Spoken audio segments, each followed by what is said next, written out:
Chapter 18.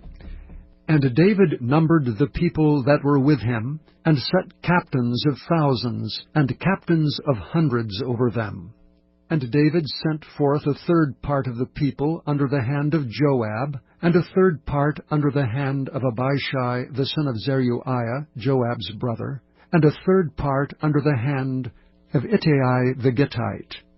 And the king said unto the people, I will surely go forth with you myself also. But the people answered, Thou shalt not go forth. For if we flee away, they will not care for us, neither if half of us die will they care for us. But now thou art worth 10,000 of us. Therefore now it is better that thou succor us out of the city. And the king said unto them, What seemeth you best I will do. And the king stood by the gate side, and all the people came out by hundreds and by thousands. And the king commanded Joab and Abishai and Ittai, saying, Deal gently for my sake with the young man, even with Absalom. And all the people heard when the king gave all the captains charge concerning Absalom. So the people went out into the field against Israel, and the battle was in the wood of Ephraim, where the people of Israel were slain before the servants of David, and there was there a great slaughter that day of 20,000 men. For the battle was there scattered over the face of all the country, and the wood devoured more people that day than the sword devoured. And Absalom met the servants of David, and Absalom rode upon a mule, and the mule went under the thick boughs of a great oak, and his head caught hold of the oak, and he was taken up between the heaven and the earth, and the mule that was under him went away. And a certain man saw it, and told Joab, and said, Behold, I saw Absalom hanged in an oak. And Joab said unto the man that told him, And behold, thou sawest him, and why didst thou not smite him there to the ground? And I would have given thee 10 shekels of silver and a girdle. And the man said unto Joab, Though I should receive 1,000 shekels of silver in mine hand, yet would I not put forth mine hand against the king's son. For in our hearing the king charged thee and Abishai and Ittai, saying, Beware that none touch the young man Absalom. Otherwise I should have wrought falsehood against mine own life. For there is no matter hid from the king, and thou thyself wouldst have set thyself against me. Then said Joab, I may not tarry thus with thee. And he took 3 darts in his hand, and thrust them through the heart of Absalom, while he was yet alive in the midst of the oak. And 10 young men that bare Joab's armor compassed about, and smote Absalom, and slew him. And Joab blew the trumpet, and the people returned from pursuing after Israel, for Joab held back the people.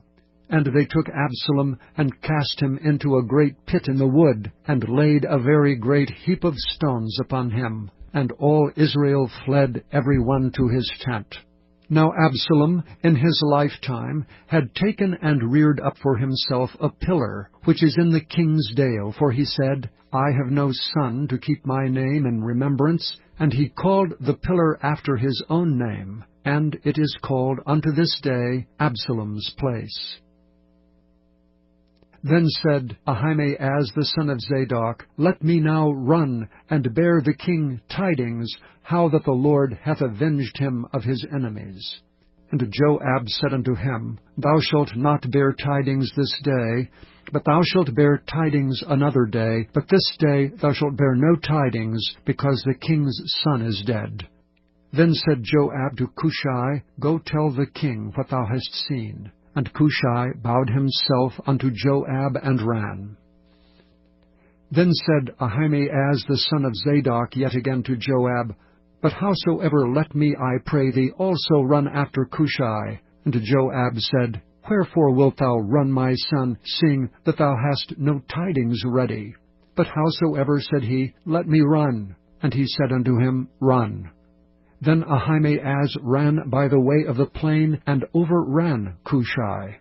And David sat between the 2 gates, And the watchman went up to the roof over the gate unto the wall, and looked up his eyes, and looked, and behold, a man running alone. And the watchman cried and told the king, and the king said, If he be alone, there is tidings in his mouth. And he came apace and drew near, and the watchman saw another man running. And the watchman called unto the porter, and said, Behold, another man running alone. And the king said, He also bringeth tidings. And the watchman said, Methinketh the running of the foremost is like the running of Ahimaaz the son of Zadok. And the king said, He is a good man, and cometh with good tidings. And Ahimaaz called, and said unto the king, All is well. And he fell down to the earth upon his face before the king, and said, Blessed be the Lord thy God, which hath delivered up the men that lifted up their hand against my lord the king. And the king said, Is the young man Absalom safe? And Ahimaaz answered, When Joab sent the king's servant and me thy servant, I saw a great tumult, but I knew not what it was. And the king said unto him, Turn aside and stand here. And he turned aside and stood still, and behold, Cushai came. And Cushai said, Tidings, my lord the king, for the Lord hath avenged thee this day of all them that rose up against thee. And the king said unto Cushai, Is the young man Absalom safe? And Cushai answered, The enemies of my lord the king, and all that rise against thee to do thee hurt, be as that young man is.